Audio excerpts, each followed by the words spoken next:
Assalamualaikum warahmatullahi wabarakatuh.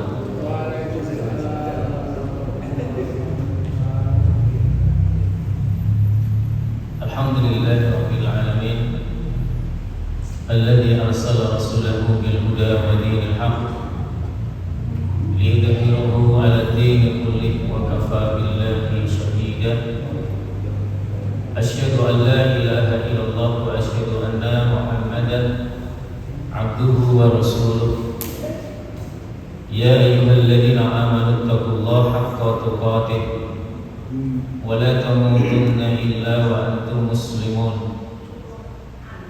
Ya ayyuhalladzina amanu taqullaha wa qulu qawlan sadida yuslih lakum a'malakum wa yaghfir lakum dhunubakum wa may yuti'illaha wa rasulahu faqad faza fawzan 'azima. Allahumma inna nas'aluka 'ilman nafi'an wa rizqan thayyiban wa 'amalan mutaqabbalan. Rabbana taqabbal minna innaka antas samiul 'alim wa tub 'alaina innaka antat tawwabur rahim. Amma ba'd.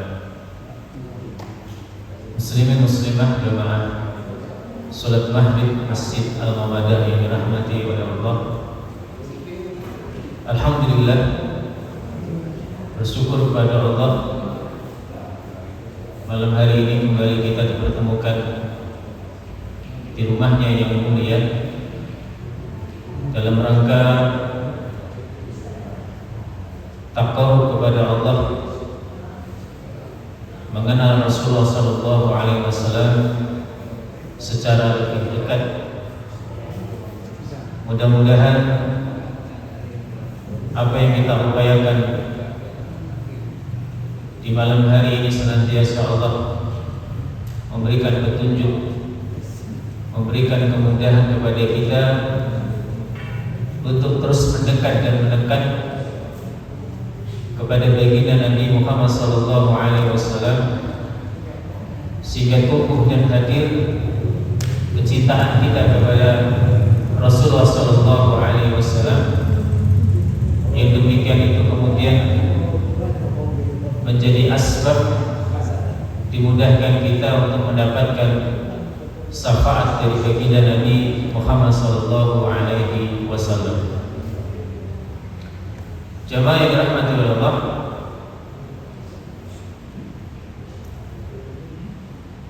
pembahasan sirah an-nabawiyah malam hari ini, setelah 4 pertemuan yang lalu kita membahas tentang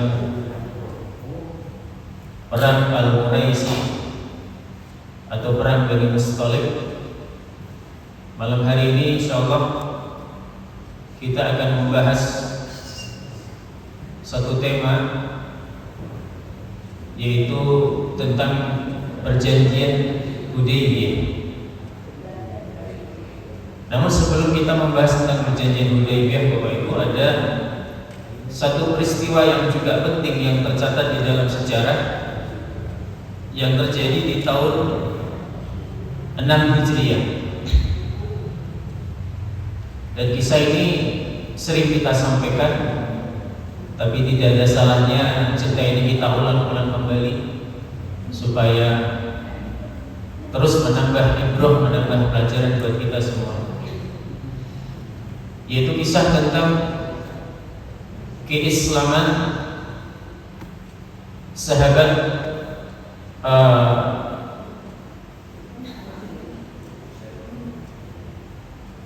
Sumamah bin Utsal. Sumamah bin Utsal. Ada yang masih ingat tentang keislaman Sumamah bin Utsal? Ada yang masih ingat ya kira-kira? Ini kisah ini sering saya sampaikan kalau tidak salah. Jadi Sumamah bin Utsal ini, Bapak Ibu, adalah pembesar dari suku Bani Hanifah. Jadi Bani Hanifah itu lokasinya di Najd. Di Najd. Jadi Najd itu Jazirah Arab wilayah timur.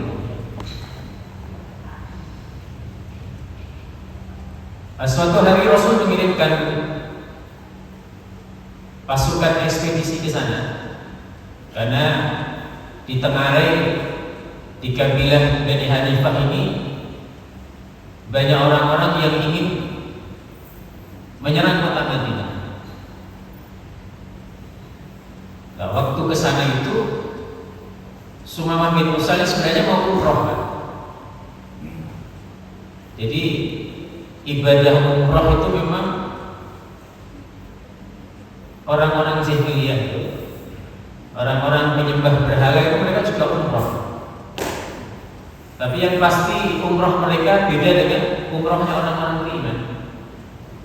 Lepas berangkat itu di tengah perjalanan ditangkap, kan?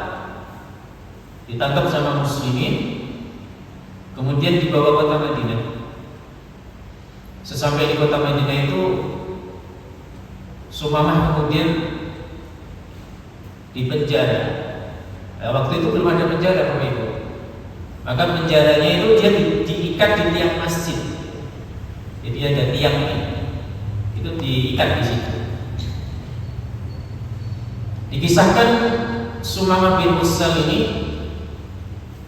diikat di tiang masjid itu selama 3 hari. Bapak Ibu bisa membayangkan gitu ya, bagaimana kehidupan Sumamah bin Utsal itu di dalam masjidnya Nabi, mendengar bacaan Al-Qur'annya Nabi, mendengar bacaan Al-Qur'annya para sahabat, melihat bagaimana interaksi akhlak Nabi di dalam masjid itu selama 3 hari. Ditambah lagi Nabi itu setiap pagi dan petang itu beliau menyempatkan sendiri memeras susu unta, itu diberikan kepada Sumamah bin Utsal dengan tangannya sendiri. Satu kali diberikan Rasul kepada Sumamah bin Utsal, begitu habis, kamu mau nambah lagi? Perahkan lagi, Pak. 12 minum. Demikian seterusnya sampai 17. Habis. Kata Rasul, mau nambah lagi tidak? Cukup Muhammad. Kemudian setiap pagi dan sore itu Sumamah selalu berkata kepada Nabi dengan perkataan yang sama. Ya Muhammad, sesungguhnya kalau kamu hendak menumpahkan darahku, membunuhku, maka sesungguhnya aku ini punya orang-orang yang ketika darahku ini tumpah, mereka pasti akan menuntut balas. Tapi kalau kamu mau berbuat baik padaku, kalau lepaskan aku, maka sungguh aku ini adalah orang yang pandai membalas budi. Kamu mau minta apa? Mau minta harta, aku berikan. Rasul nggak menanggapi, ditinggal pergi. Besok harinya begitu, dikasih minum lagi, nambah enggak? Sampai 7 kali. Singkat cerita di hari yang ketiga itu, setelah diberi minum seperti biasanya 7 gelas habis itu, maka Rasul memerintahkan sahabat Nabi untuk melepaskan Sumamah bin Utsal. Dilepas. Begitu dilepas, itu kemudian dia keluar dari masjid, ya, menemukan sumber air di Madinah, mandi di sana. Begitu mandi selesai, kemudian dia mendatangi Nabi Muhammad SAW, kemudian masuk Islam. Jadi ini Masya Allah, 3 hari orang di masjid itu, Masya Allah, itu bisa menjadi sebab orang itu mendapatkan hidayah Allah Subhanahu wa Ta'ala. Kemudian Sumamah bin Utsal ini dikasih minum Nabi, kasih lagi minum susu itu. Begitu 1 gelas habis, Nabi kemudian bertanya, kamu menambah lagi tidak? Kata Sumamah, cukup ya Rasulullah, saya sudah kenyang. Nah, ini perhatikan sabda Nabi. Sesungguhnya orang beriman itu, orang Muslim itu makan dengan satu usus, dan orang-orang kafir itu makan dan minum dengan 7 usus. Nah, ini cuman apa itu? Ungkapan ya, bukan sesuatu yang nyata. Kemudian kita mengatakan berarti ususnya orang kafir itu juga. Artinya orang beriman itu, Bapak Ibu, ketika mereka bertemu dengan dunia, ya, mereka itu gak rakus, gak tamak, makan secukupnya, minum secukupnya, bahkan gak sampai kenyang, udah cukup. Karena memang kemewahan dunia ini penjara bagi orang-orang beriman.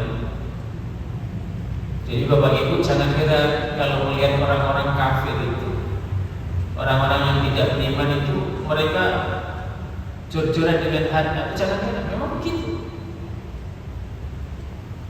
Karena orang beriman itu kenikmatan dunia itu dibatasi.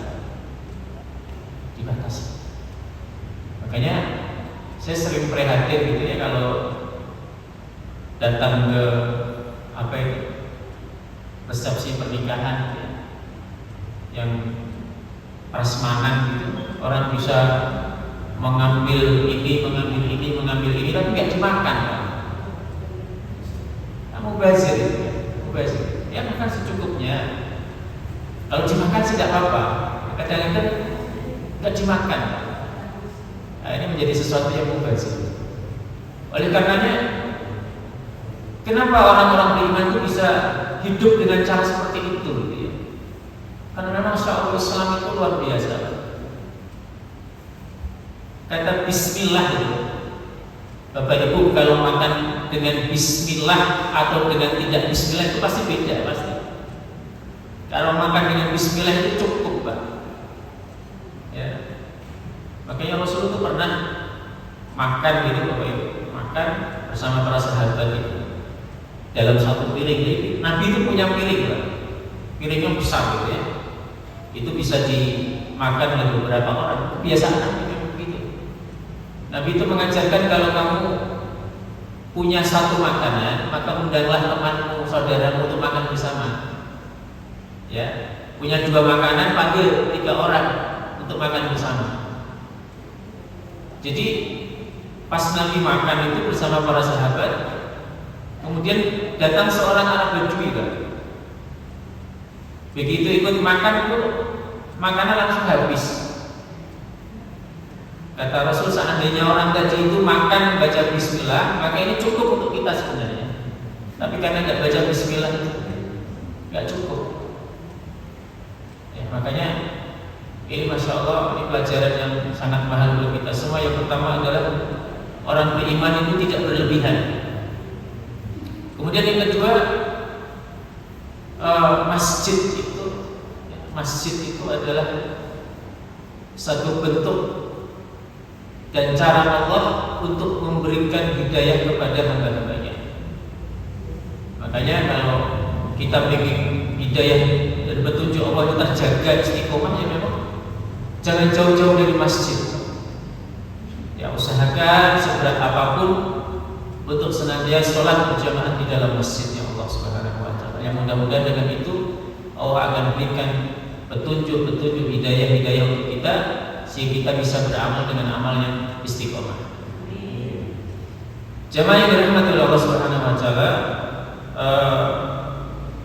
kita akan lanjutkan pembahasan tentang perjanjian Hudaybiyah. Jadi Hudaybiyah ini satu tempat, Bapak Ibu, yang jaraknya dengan kota Mekah ini sekitar 22 km.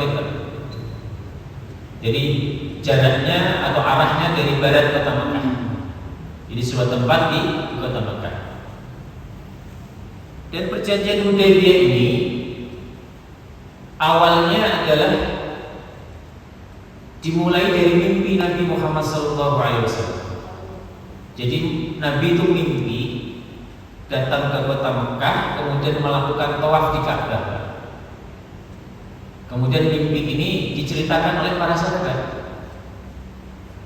Maka kemudian Rasul SAW wasallam itu berangkat dengan 1.400, ada yang mengatakan 1.500 orang-orang Muslim yang mereka datang ke kota Mekah yang tujuannya adalah umrah. Sebagaimana disampaikan oleh Allah Subhanahu wa taala di dalam surah Al-Fath ayat 27, laqad sadaqallahu rasulahu ar-ru'ya bil haqq la tadkhulunna al-masjidal harama insya'allahu aminina muhalliqina ru'usakum wa muqassirina la takhafun fa'alima ma lam ta'lamu faja'ala min duni dzalika fathan qariba.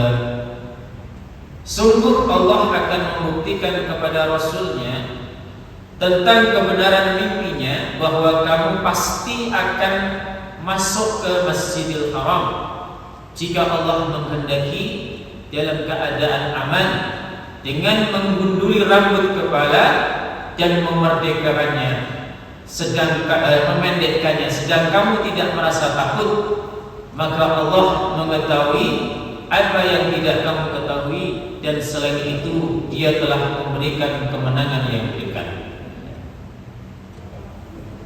Cuman masalahnya Bapak Ibu, nanti begitu Rasul berangkat dengan 1.400 muslimin itu,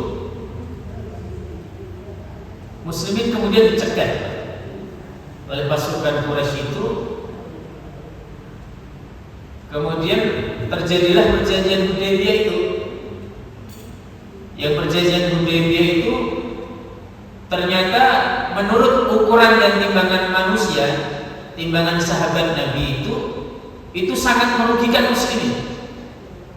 Nanti akan kita kaji beberapa poin-poin perjanjian itu. Salah satunya adalah muslimin tidak boleh masuk ke kota Mekah, nggak boleh. Maka kemudian Rasulullah memutuskan untuk kembali ke kota Mekah. Kemudian hadyu itu yang sudah dibawa, apa itu, hewan-hewan yang mau disembelih itu disembelih di Hudaybiyah akhirnya. Kemudian mereka juga menggunduli rambutnya, memendekkan rambutnya di Hudaybiyah, seakan-akan mereka sudah selesai melakukan umrah. Umar waktu itu protes, ya Rasulullah, bukankah kita ini berada di atas agama yang al-haq, agama yang benar? Kenapa kita mau direndahkan oleh mereka? Kata Nabi, saya ini cuma seorang Rasul. Aku begini karena perintah Allah. Kemudian Rasul juga berkata, ketika Umar menyebutkan, bukankah Anda sedang bermimpi ya Rasulullah bahwa kita akan memasuki kota Mekah? Kata Rasul, benar wahai Umar, sesungguhnya aku bermimpi, tapi tidak pernah sekalipun aku mengatakan bahwa kita akan berangkat tahun ini. Maka kemudian Allah mengirimkan surat ini, bahwa Allah ingin membenarkan mimpi nabinya. Tahun itu memang mereka tidak bisa masuk ke kota Makkah. Maka tahun berikutnya itu baru kemudian Rasulullah SAW masuk ke kota Makkah. Makanya ayat ini adalah nubuah. 1 tahun, ya, 1 tahun diturunkan oleh Allah sebelum mimpi Nabi itu benar-benar kejadian. Maka banyak orang yang mengatakan bahwa surah Al-Fath itu yang berkenaan dengan perjanjian Hudaybiyah itu adalah kabar gembira dari Allah bahwa sebentar lagi muslimin, orang-orang Islam akan meraih kemenangan, akan segera membuka kota Mekah. Maka sebutannya Al-Fath. Al-Fath itu artinya apa Bapak Ibu? Al-Fath itu artinya Al-Fatihah itu artinya apa? Pembukaan. Jadi sesungguhnya Al-Fath itu Banyak orang yang mengartikan menundukkan gitu ya. Jadi fatku Mekah, pendudukan kota Mekah itu sebenarnya kurang tepat gitu ya. Yang tepat adalah pembukaan kota Mekah. Nah, makanya Nabi itu kalau datang ke suatu negeri itu sebutannya bukan menjajah kan. Saytarah itu tidak mau, Islam tidak mau dikatakan saytarah. Saytarah itu menaklukkan gitu. Tapi sebutannya adalah al-fat, membuka. Jadi beda sekali. Orang menjajah sebuah negeri dengan membuka sebuah negeri itu beda sekali. Maka ini saya coba luruskan itu karena banyak di antara tokoh-tokoh Muslim itu juga mengatakan bahwa sama saja kok. Islam itu juga pernah menjajah, keliru besar. Beda sekali Pak. Yang namanya menjajah itu sebagaimana kisah kakek-kakek kita dulu Pak. Jadi Belanda waktu menjajah Indonesia itu kan mereka bikin apa itu Pak? Bunker. Bunker itu kayak sumur itu ya. Itu nanti orang-orang Indonesia itu dikasih tahu Pak. Nanti kalau ada suara sirine ya, kalian masuk ke bunker itu tanda bahaya. Padahal Bapak Ibu tahu, ketika orang-orang Indonesia ini masuk ke dalam bunker itu Belanda ngambil kekayaan negeri kita. Itu kita diakali sama mereka. Ya, jadi penjajah begitu, diambil hartanya, diambil kekayaannya, setelah itu ditinggal pergi. Tapi kalau Al-Fat nggak begitu. Al-Fat itu datang ke sebuah negeri, mereka tidak tahu Allah, dikenalkan sama Allah. Mereka tidak tahu ilmu, dikucuri ilmu. Mereka ekonominya jatuh, dihidupkan oleh muslimin. Sebagaimana kisah di Andalus itu Pak. Muslimin datang ke Andalus itu bawa pohon zaitun, bibit zaitun ditanam di sana. Sampai hari ini Spanyol bisa hidup sampai hari ini itu karena pohon zaitun itu. Dan itu adalah karya besar muslimin. Itu namanya Al-Fat. Ya, beda sekali dengan penjajah. Jamaah yang dirahmati oleh Allah Subhanahu wa taala,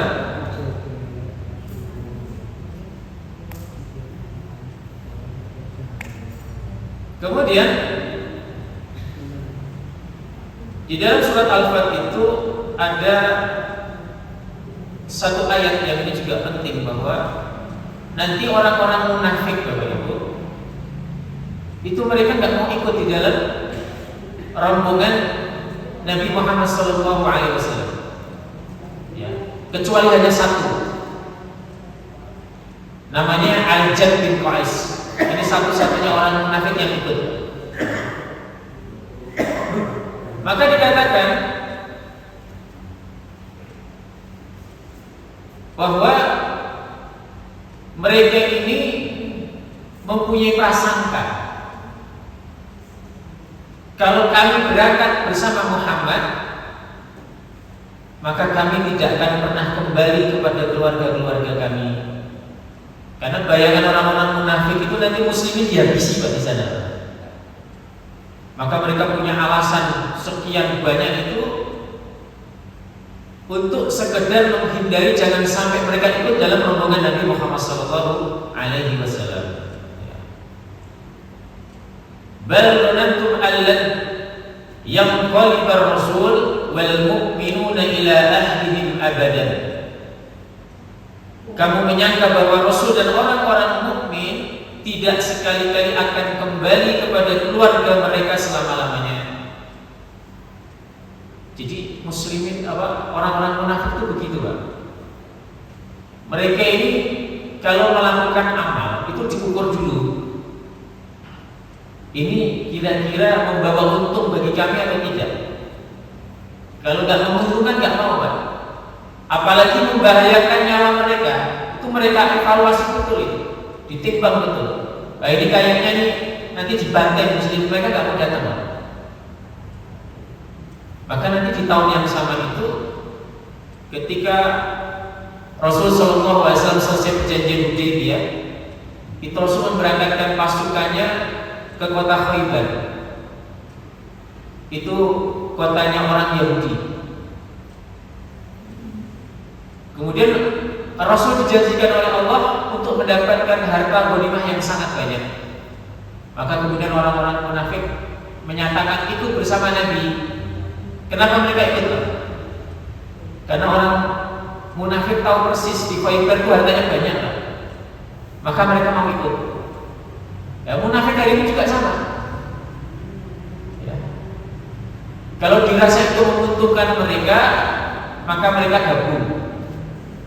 Tapi kalau itu merugikan mereka, mereka akan cari alasan sekian banyak untuk tidak ikut bersama kebaikan-kebaikan. Itu orang munafik. Jamaah yang dirahmati oleh Allah Subhanahu wa taala, dikatakan bahwa rombongan Nabi itu berangkat tanpa menyandang senjata layaknya orang berperang. Bawa pedang, tapi pedangnya ini bukan pedang untuk berperang gitu ya. Artinya nggak siap perang. Dan ini adalah menyambung niat Nabi bahwa mereka tidak ingin perang. Tujuan mereka adalah umroh. Itu tujuannya. Setibanya mereka di tempat yang bernama Dzul Hulaifah, Rasul Shallallahu Alaihi Wasallam menggantungkan dan memberi tanda di leher ternaknya serta melakukan ihram untuk umrah. Beliau kemudian mengirimkan seorang mata-mata dari Bani Muza'ah untuk mencari kabar tentang Quraisy. Ketika rombongan mendekati daerah Ghadir Ashqa, satu tempat dekat Usman, datanglah orang yang disuruh oleh Nabi tersebut. Kemudian orang itu berkata, "Ya Rasulullah, aku tinggalkan Ka'ab bin Lu'ay. Mereka telah mengerahkan pasukan gabungan untuk menyerangmu dan menghalangi engkau dari Baitullah." Nabi Muhammad SAW ketika mendengar bahwa orang-orang Quraisy ingin menyerang Nabi, maka Nabi kemudian bermusyawarah kepada para sahabatnya. Beliau kemudian bertanya, ini masya Allah pemimpin luar biasa ini. Rasul bertanya, apakah kita tetap melanjutkan perjalanan untuk umroh? Kemudian kita akan menanggung resiko berhadapan dengan orang-orang Quraisy itu, atau kita kembali ke kota Madinah? Maka Abu Bakar berkata, Allah dan Rasulnya yang lebih tahu. Ya Nabi Allah, menurut pendapatku, kita ini datang ke kota Mekah hanya untuk umrah, bukan memerangi siapapun.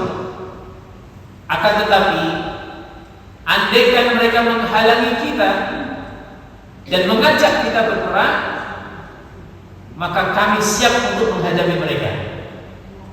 Itu kata Abu Bakar. Mendengar saran ini, Nabi Muhammad SAW berkata kepada para sahabat, kalau memang begitu, kita berangkat sekarang. Artinya diputuskan untuk tetap berangkat. Di dalam riwayat Musnad Imam Ahmad disebutkan bahwa tidak ada manusia yang paling sering bermusyawarah dengan para sahabatnya daripada Nabi Muhammad SAW.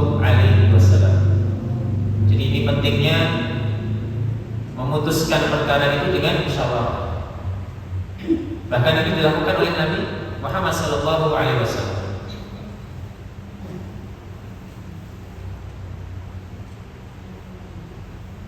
Ketika Rasul melanjutkan perjalanan, tiba-tiba Rasul kemudian berkata, sesungguhnya Khalid, maksudnya adalah Khalid bin Walid, ada di sekitar Al-Ghabib dalam rombongan pasukan Quraisy berkuda sebagai pengintai.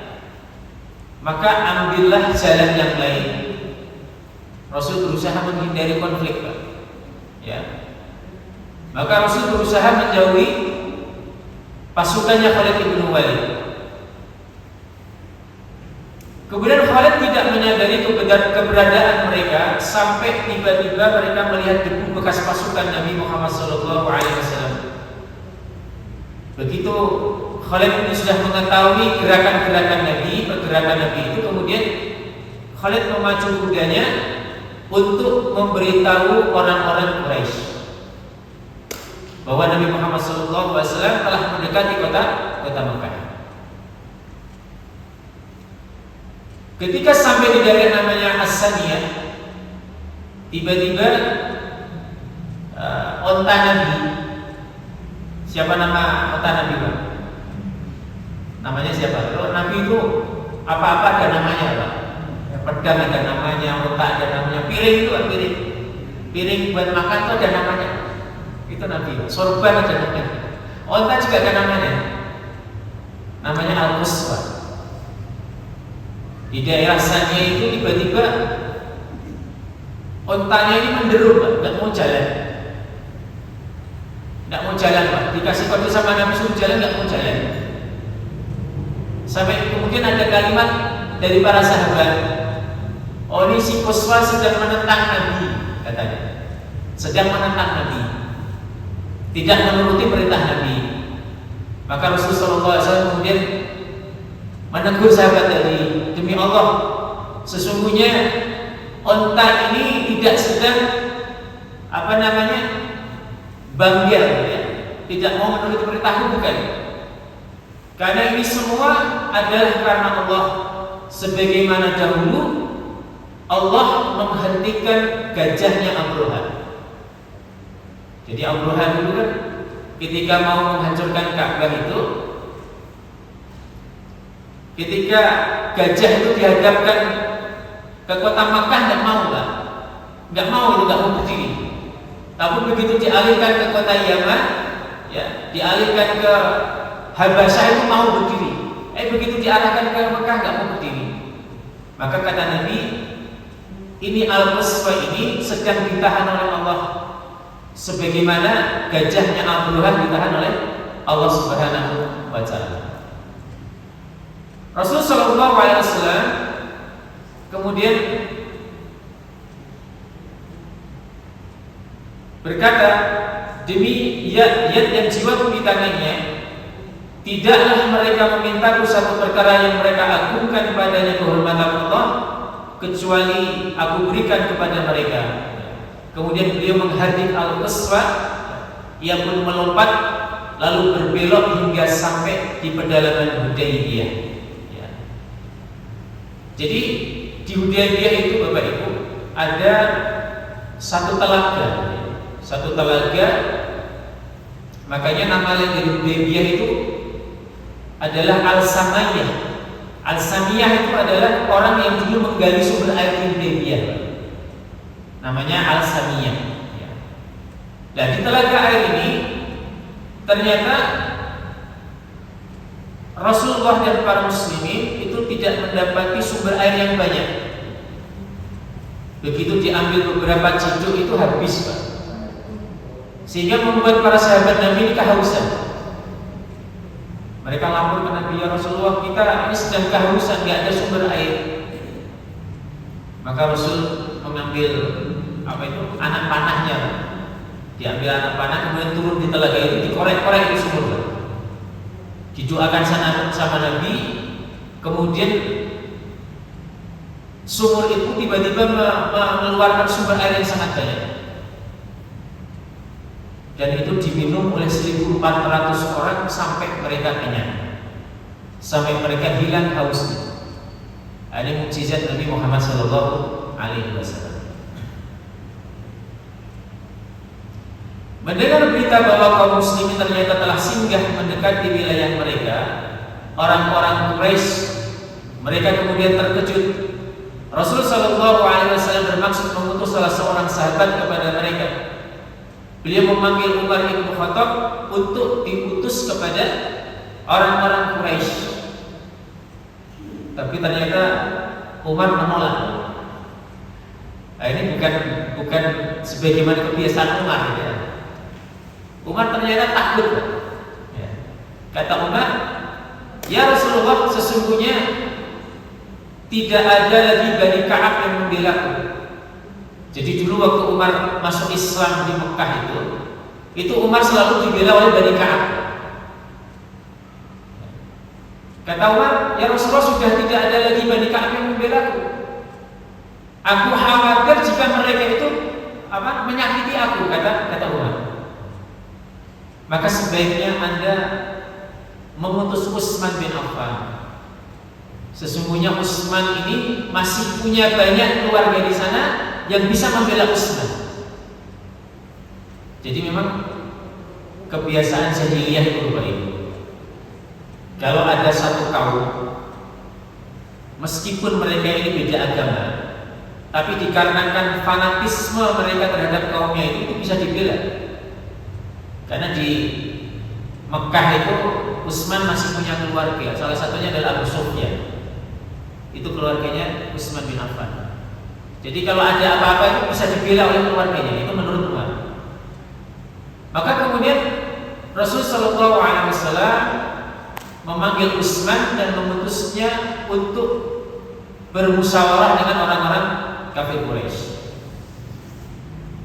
Kata Rasulullah, Utsman, sampaikan kepada mereka bahwa kita ini tidak sedang mau berperang, tapi kita ini hanya ingin umroh. Sampaikan kepada mereka. Rasul juga memerintahkan Utsman untuk memenuhi beberapa orang mukmin di Mekah untuk menyampaikan kabar gembira. Katakan kepada mereka, Utsman, kepada orang-orang Islam di Mekah, bahwa sebentar lagi Allah akan memberikan kemenangan kepada kita. Itu janji Nabi Muhammad SAW. Karena turun surat Al-Fatihah tadi dulu.